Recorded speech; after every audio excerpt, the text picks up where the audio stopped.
All right, the Detroit Lions are getting great news and a defensive end, maybe a solution, maybe a solve, and they're looking for a new defensive end. But before we get into that, there are two names that the Lions are looking at for defensive end quality veteran players who have all-pro type of talent. So we're going to look into that. But first, I want to solve a couple of mysteries, all right? And I want to ask you the question, how important is it for you to get another defensive end? Because to me, do I want another defensive end? Of course I do. Of course I want another defensive end.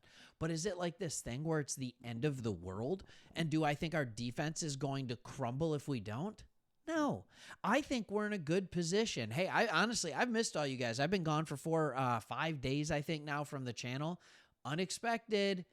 Appendix got taken out. All of a sudden, Saturday, wasn't feeling good. By Sunday morning, get it out of there.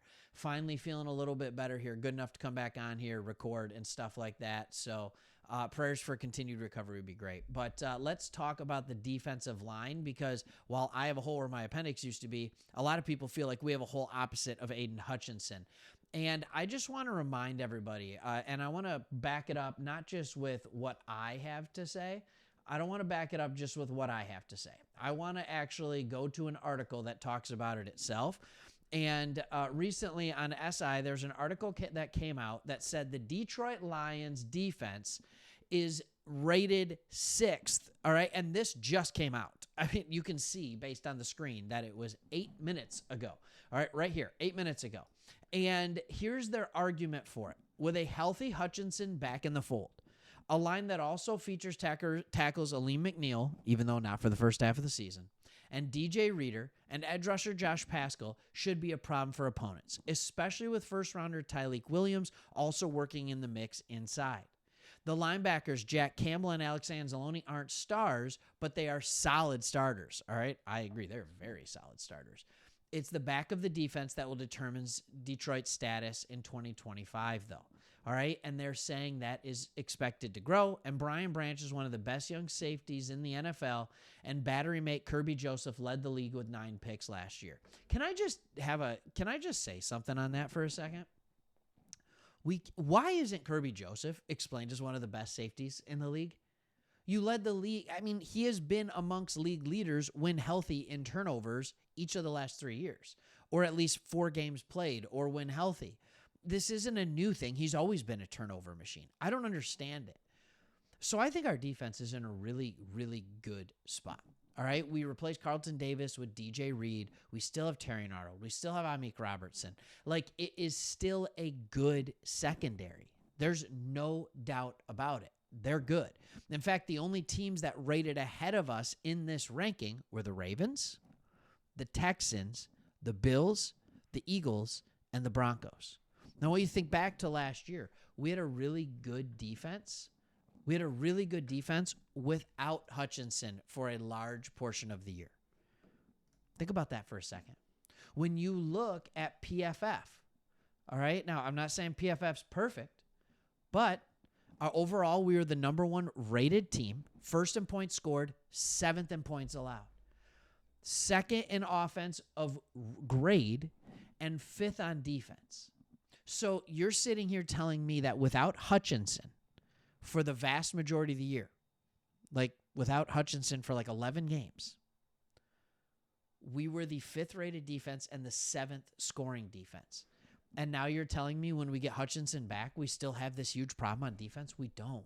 And that's why I'm so excited about what I'm going to talk to you about with these 2 edges, because these are guys who can come in and they can make the difference from us being a really, really good defense into maybe even a great defense, because they go from just a body on the opposite of Hutch to somebody, right? They go from a body to somebody.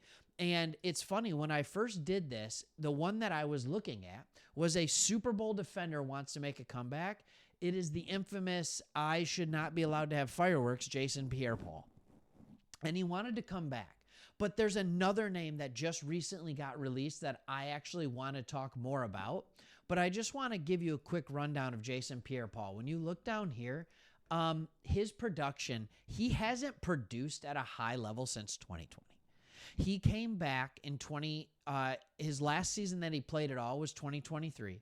But he's sitting there in the interview and he's talking about how he's got abs again. He hasn't had abs since 2010, 2011, right? Probably 2011 was that great year with the Giants. This is a guy who's been an absolute monster when it comes to sacks, but the last time he produced a good season with sacks and all that kind of stuff was 2020. That's a long time ago.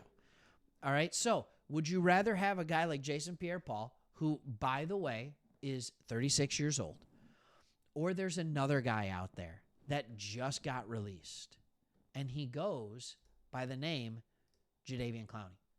Now, here's the thing. Javian Clowney is 32 years old. He is not young.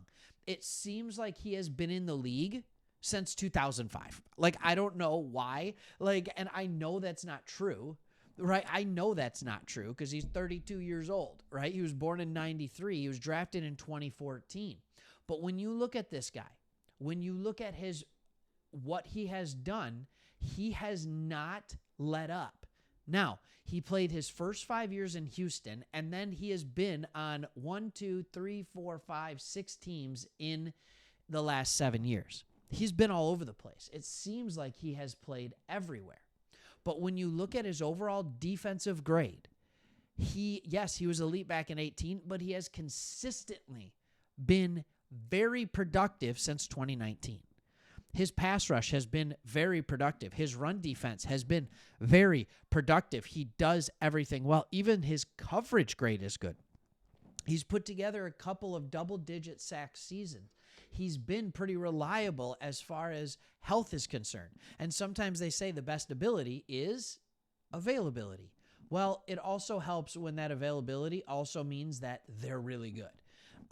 Javian Clowney, to me, with where our salary cap situation's at, depending on what he's asking for, and I don't know what he's asking for, but based on what I'm seeing, it seems like something that I would have zero problem with. Zero problem with. Yeah, that's just where I'm at. Let me know where you're at. That's kind of that's where I'm at. And as I'm talking about it, let's go ahead and see what we can look at as far as kind of what his salary was the last couple years. All right, his last couple years, his cap number was $13 million and $6 million. You figure he's getting a little bit older, give him something in between, maybe give him a 2-year deal, maybe he wants some security worth $20 million, $22 million, $25 million. I would do it. I would absolutely do that, and I would do it running away. It just makes sense to me. And when you get a guy like that who is basically Hutch on the other side, right? I mean, they're almost the same size. They have a very similar skill set where they're both very good at rushing the passer, but they're both good at setting the edge.